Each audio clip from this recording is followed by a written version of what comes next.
everybody. Welcome back to the Fearless Show. Woot woot.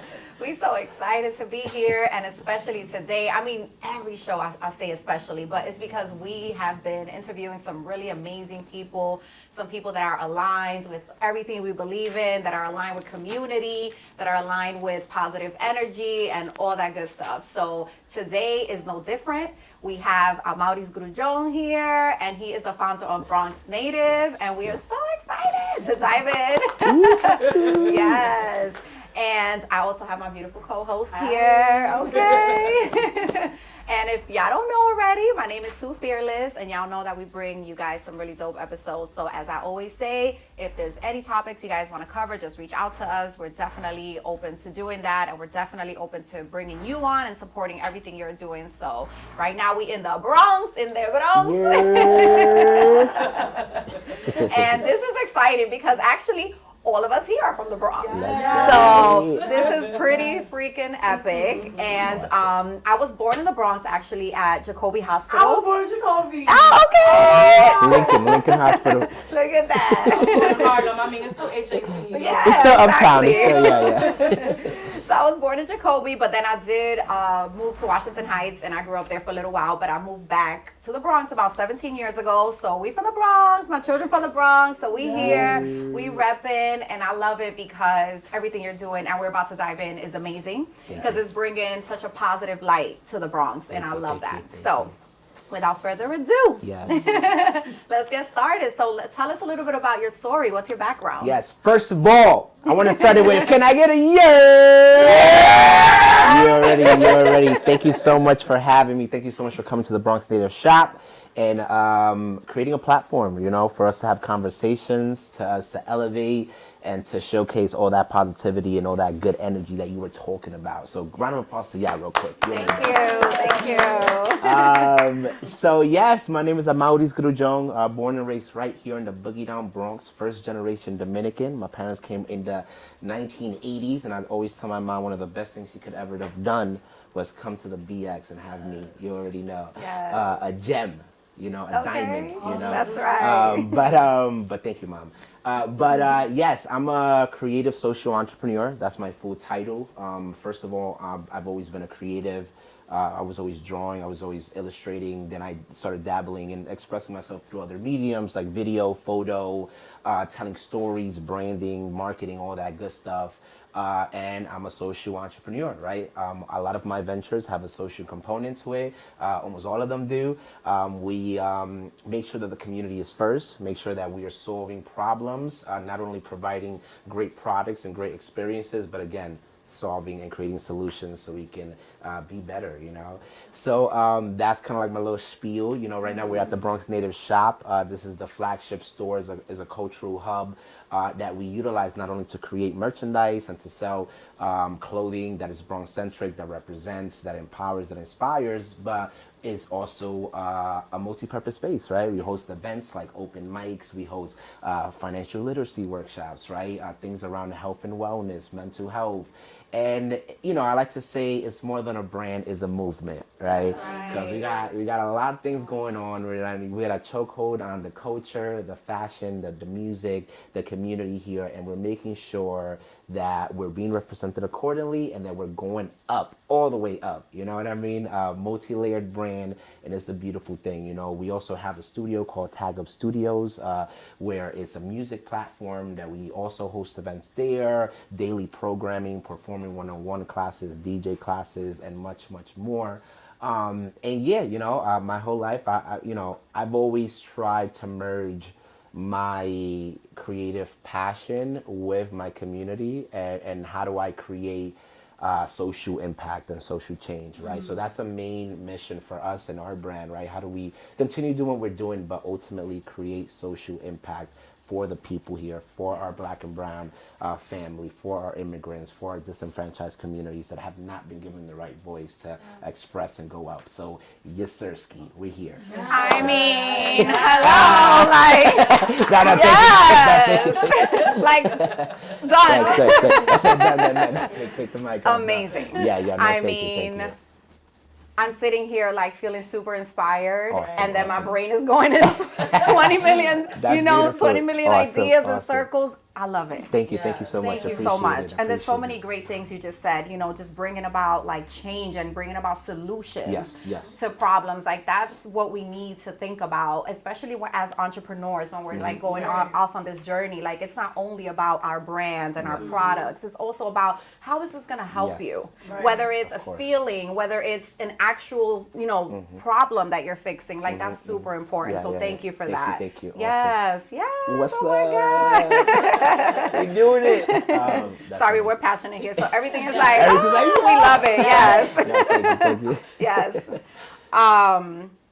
So again, I like everything you said because I did want to like throw this in a little bit, but the Bronx sometimes has a negative stigma. Yes, of course. Yes. Yes. So how do you feel about that? And I know that that's part of the change that you're bringing, Yes. right? Is bringing that positivity. How do you feel about that? And how you feel like we're going in the next few years? Yes, definitely. Yeah, you know, that's one of the main reasons why we started this brand, right? Because of the negative stigma, because of just the preconceived ideologies and just perspectives of the Bronx.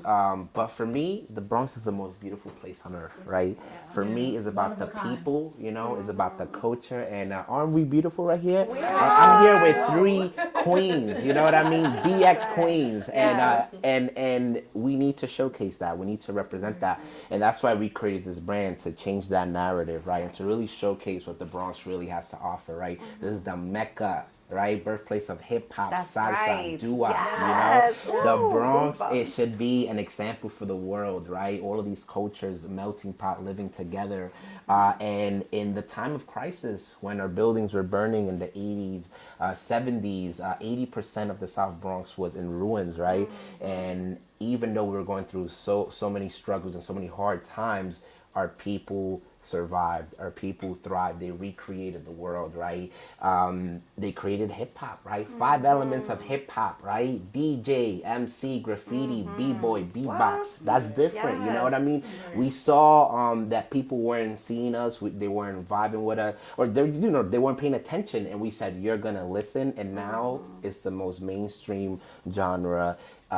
You know, and it's infiltrated all facets of life, right? When it comes to streetwear, when it comes to fashion, just all these things, you know, so that's something amazing to be proud of and to be excited about, that our people, you know, again, you know, when I say our people, I'm talking about Black and brown, disenfranchised communities, immigrants. We are out here, we do this work, you know, but a lot of the times we didn't get the equity, right? And we didn't get the ownership because of this and that. And we're trying to change that narrative too. You know what I mean? We believe in wealth, we believe in equity, we believe in ownership, entrepreneurship, founders. And that's part of our mission as well. You know, we want people to go out there, follow their dreams, follow their passions, and take ownership of their own narrative, you know, and make it happen and do dope stuff. You know? That's right. Yes. That's right. So I know you always go around, you support a lot of businesses, you're always in tune with what's happening, the culture, everything. So how have you seen our Bronx changing and continuing to grow from the times that, you know, our buildings were burning and everything till now and the future? Yes, it's a new day. You know what I mean? I do believe that the Bronx, you know, is getting more eyes on it. Is getting more just visibility and just appreciation and acknowledgement. So that's something amazing. Because yes, we are in the forefront of this movement, and we are continually trying to shift the pendulum. And continue to push the envelope. Like, what's next? You know, what do we do with our artists? What do we do with our peeps, with our creatives, with our entrepreneurs? What's the next event? What's the next problem we're trying to solve? You know, and the journey is a reward. You know what I mean? I'm always a firm believer in that, and I love the journey, and I love the struggle and the hustle, and the Bronx is up. You know what I mean? I think it's up from the time, you know, again, you know, I was born and raised here in the Bronx. My whole life I heard negative things about the BX. You know, you still hear here and there, but it's a little different now. You know what I mean? Like, Yeah, you know like what I some mean? of my friends You are know? like the Bronx. I ain't going up to the Bronx, and I'm like, excuse me, you have no idea. We got the juice, you know, we got the juice. We've always had It's it. up and it's stuck, okay? That's it. Cardi B. Yes. So that's another Exactly. story. You know what I mean? No, that's Yes, actually yes. a good segue because Yeah. you mentioned how, teaching each other how to gain equity so that we can, run our businesses, buy buildings and things like that, So I think that that's a super important key as well because there is a lot of gentrification. Yes. So even in this neighborhood, there's been some Yeah. No, this is gentrification. We're here in Mount Haven. One of the top So neighborhoods, right? yes. Yeah, so I This is think it. exactly. Yeah, So yeah. the fact that you have this cultural iconic Yeah. space right now in a spot that is, getting all this gentrification is amazing because whoever's coming in can learn about it, and also we need to keep opening up businesses even if the area is being gentrified because we need to keep our culture alive. Yes, indeed. Yeah. I just want one thing to be clear. Us as a brand, gentrification is here. It's coming. You know what I mean? We are not against change, but we are against displacement, right? Our people have put their blood, sweat, and tears into our home, and for others to come in and displace and all these things is not a vibe. And yes, we're here, Bronx Native, planting our flag planted 5 years ago already. 5 years strong that we've been here. And yes, you know what I mean? I believe in having a seat at the table. The development is here. These buildings are here, and they need to hear our people, hear what we need, what our needs are, and what we want in our communities because it's our community. You know what I mean? So yes, it's here. We in Mount Haven. There's gentrification, but best believe we here. And if you don't got a seat at the table, create the table. So Yes. Yes, I love that. So 5 years. Yes. That is awesome. That's 5 so years, freaking 5 cool. years. In October 2nd, 2017, we opened up the shop here. It started as a pop-up shop. We were only supposed to be here for 2 weeks, and we did the most, you already know. Yeah. And 5 years later, we're still here. I love it. I love it. I was looking at a lot of the startup phase and everything when I was doing my research and stuff, and it's amazing to see what it's turned into now. No, I Yeah. appreciate it. And then you guys also have Bronx Native Day. Bronx Native Day, yes, every October 2nd officially is Bronx Native Day. That was established by Ruben Diaz Jr. Shout out to him when he was in office. Last year, 2022, we had our first inaugural Bronx Native Day. And it was beautiful. We had a block party, we had a stage, vendors, food, drinks, and it's really a celebration of all things Bronx Natives. And yeah, we're excited about that. I love it. Yes. All right, so let's talk about some of the pieces that you have in here. How were you able to collect them? Because this is all iconic stuff, from the fire hydrant to the coquitos to the 25-cent juices to the payphone. This is just iconic. Talk to us a little bit about the journey. Yes. Yeah, for me, opening up the space, like I said, it started as a pop-up shop, right? And we're very much about the experience, We didn't only want to create a space where we have merch, oh, come buy our merch, Honestly, that ain't it anymore, having a retail store, that's not my vibe. My thing is we wanted to create an authentic, interactive experience. Something that when people come in here, they can feel something, they can nostalgically think about something, or just have the essence of what the Bronx is and what our people are. So that's exactly what we did. We said, we're gonna fill it up with memorabilia, with stuff. We're gonna open up the walls so people that come to the shop could tag up, leave their mark, leave their signature, and be this community hub where it's not only, yes, we have the merch and it's amazing, it's a big part of our brand, but it's more than that, right? It's a feeling, it's a movement, it's an action, and that's what this shop is. When I think about the shop, I think about a heart, that metaphor of a heart, and just all the veins and the blood. Everyone that comes to the shop is a vein, and we've just, pumping blood, pumping power, good energy, positivity. We're pumping all these things into the Bronx, into our temple, into our body, and it's a beautiful thing, But yeah, you know, and the things here is been organically, right? Things Okay. from collaborations, right? I found the pump in the floor once and I brought it into the shop, you know, the Pac-Man machine, you know. Some of the signs, you know, we found them, but also other people have brought us signs as well. You know, memorabilia that we found in other places. We have artists work around.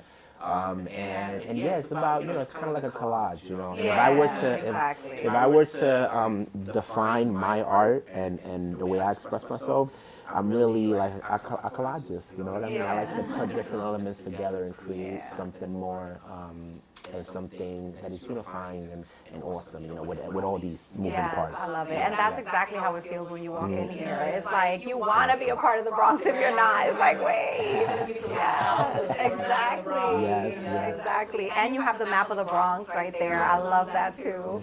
So this is so iconic. I love it. I love it. Yes, yes.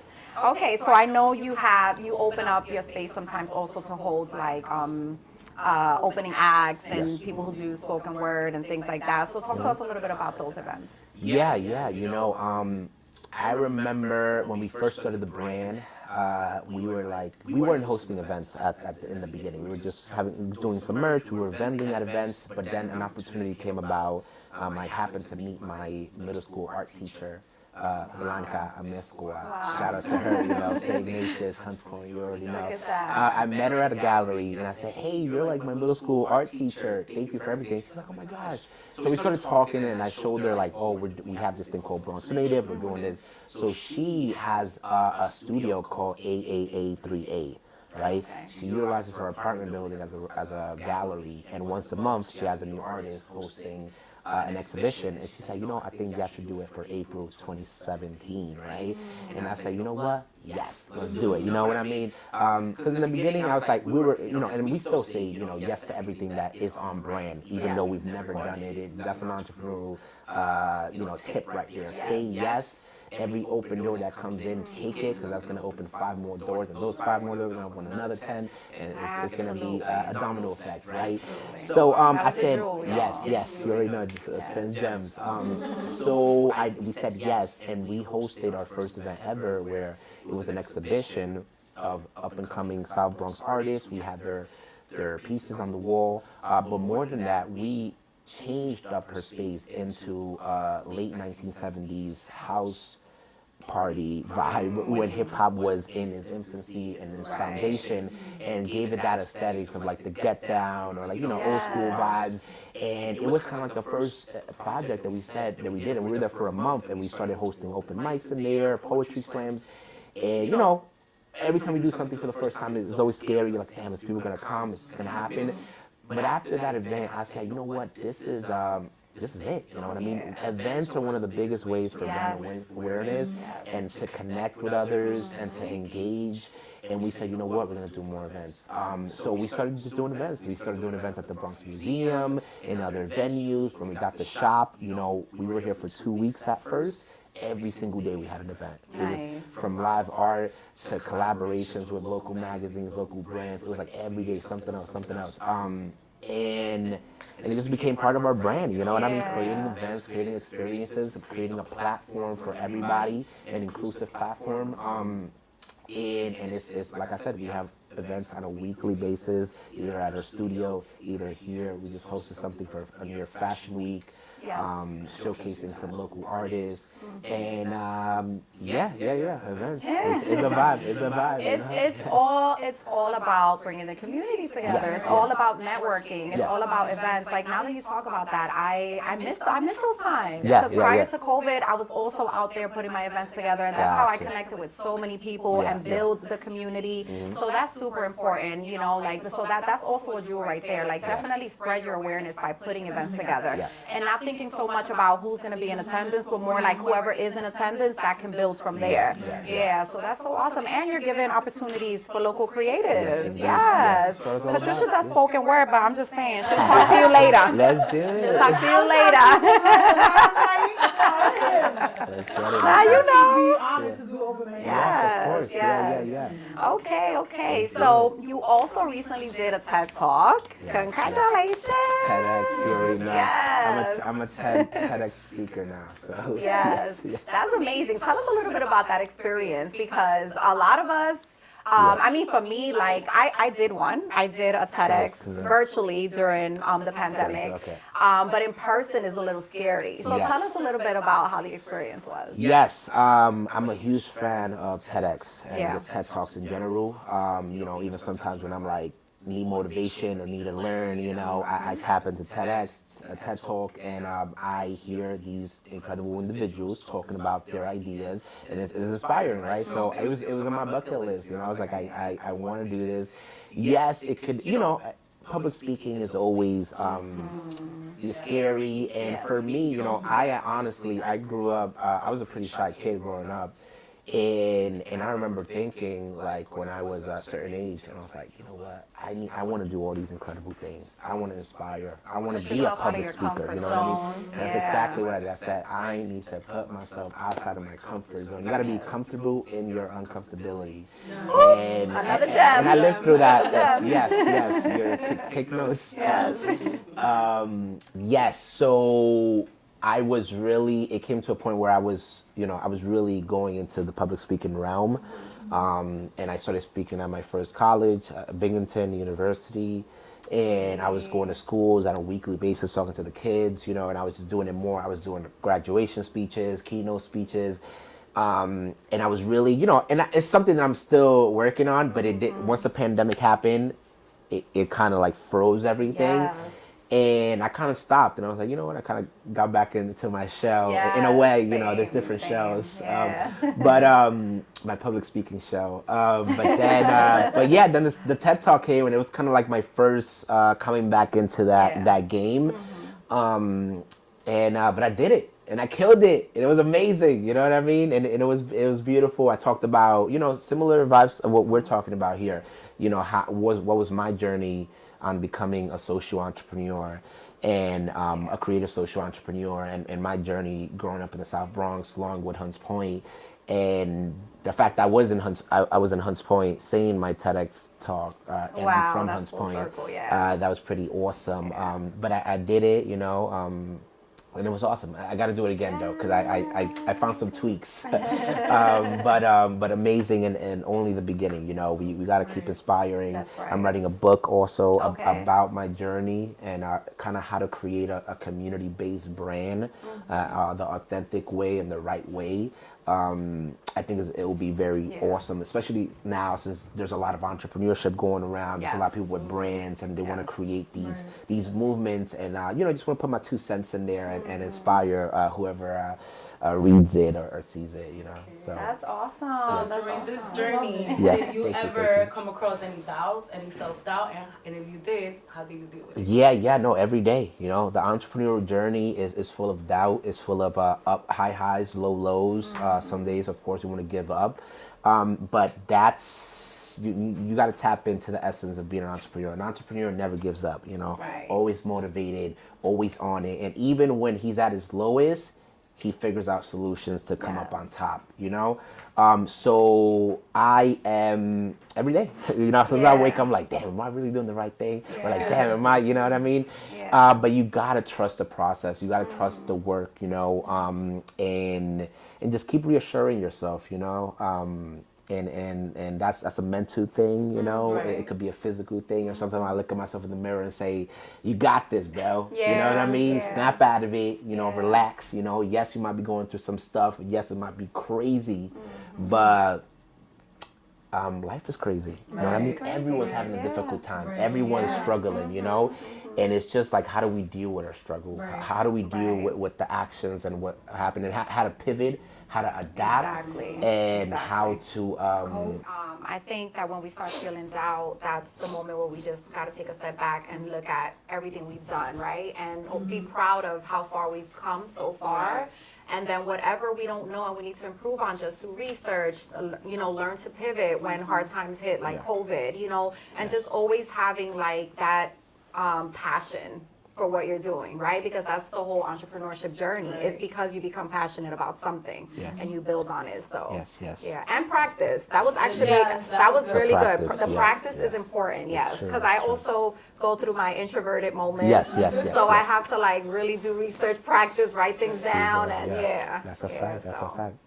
Yeah. Indeed. Well, you went to the Grammys recently, okay, Yeah, Mr. Worldwide. yeah. Yes, West Coast, LA, Beverly Hills, incredible, Wow. incredible. It was amazing, Yeah. the fact that you know, I'm truly blessed, and I always say this because you grew up seeing these celebs, these musicians. You grew up watching the Grammys. I love award shows, by the way. Yes. So I'm tapped in, right? And the fact that I was able to go this year on the 50-year anniversary of hip hop, Yes. and it was such an amazing Grammy too. Beyonce winning the most Grammys ever, the first trans winning a Grammy. Yes. Hip hop, you know what I mean? And some of the people that I was with there also won awards. Slick Rick invited us. He won the Lifetime Achievement Award. And then also my partner, he's connected to Maverick City Music, which won 4 Grammys this year. So we're winning, okay? Yes, We're okay. W's all around, you know what I mean? And it's only the Yes. beginning, but it was amazing. I've been to LA a couple times already for different things. I love it over there. We get so much love. But yeah, to be in the Grammys, to be around all that energy, that talent, that is inspiring. I was really around all the nominees. I went to a party, the Grammy nominee party. And I was talking to some of these people that were nominated either for writing, for Latin jazz, for all these things. And they were regular people. They were like, "Oh yeah, I'm from Venezuela, and da da da, and I got Latin jazz. I'm a writer for one of the." I was like, "Bro, that's fire," you know what I mean? And just and then we saw all these different cultures there, all these different individuals, the people who created autotune. I met them. That was amazing. But yeah, truly inspiring. I think that's one of the biggest things I got from that trip. And really, I'm back, and next time we're gonna be nominated. That's right. We have a studio, Yes. Manifest and Apply Pressure. We have a studio called Tag Up Studios, and we're gonna be creating original music with local talent. So it's coming. It's coming. That's So, awesome. but it was amazing. Yeah, and shout out to the board that's behind the Grammys now. I know that they revamped it. They've been doing a lot of dope stuff, and they did say they'll be bringing a lot of notoriety to what we're doing as Black and Brown family and things like that. So that 50th anniversary Grammy, I did see hip-hop that. was dope. It was a pretty good overall Grammy, inclusive. I didn't appreciate that Harry Styles won Best Album of the Year against Beyonce, but we're gonna keep that. It is what it is. The Grammy's got a Grammy. You know what I mean? It is what it is. But we still here. We appreciate the Academy. So thank you. Yes, absolutely. Yeah. All right, so if you guys don't have any more questions, I wanted to finish it off talking about Change the Narrative organization. Yes. Tell us a little bit about that. And by the way, I love Change the Narrative. That's like one of my hashtags. Yeah? Okay. Yes, because that's how I feel like my life has been, like change your narrative. Like, so tell us a little bit about that. Yes. So Change the Narrative, something that we started just saying, like, oh, we got to change the narrative, and I found myself kept saying it. And then I said, you know what, this is a powerful phrase, right? It's a call to action. Yes, exactly. It has narrative in there. It has change. 2 words that I love, everything. So it's just like, we kept saying it, and then we created a documentary called Change the Narrative, right? Yeah. So we work a lot with the youth, right? And with kids here in the Bronx, and we connected with a nonprofit, and we collectively created a shirt with some youth from Westchester Square.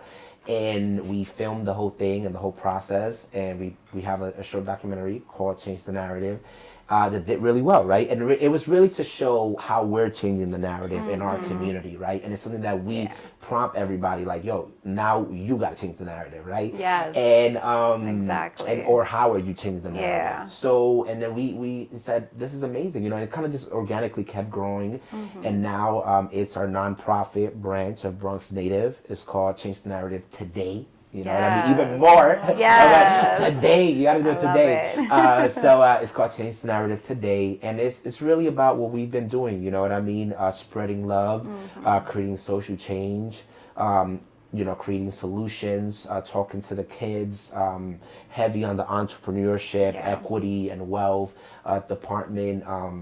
But yeah, we just want to ultimately change the narrative with that organization and just with everything we're doing. Yes. So stay tuned for a lot more with Change the Narrative this year. Yes, yes. I love it. I love it. I mean, it's what everything you're doing. Yes. With Bronx Native, everything. You're The changing the movement, narrative. the movement. Yes. Thank So you, change thank the you. narrative right now, y'all. Right now. Yes. Yes, Wait till tomorrow. Yes, today. Ahora mismo. That's right. Forget about what happened in 2022. Yeah. Leave it in the past and change your narrative today. Yes. I love it.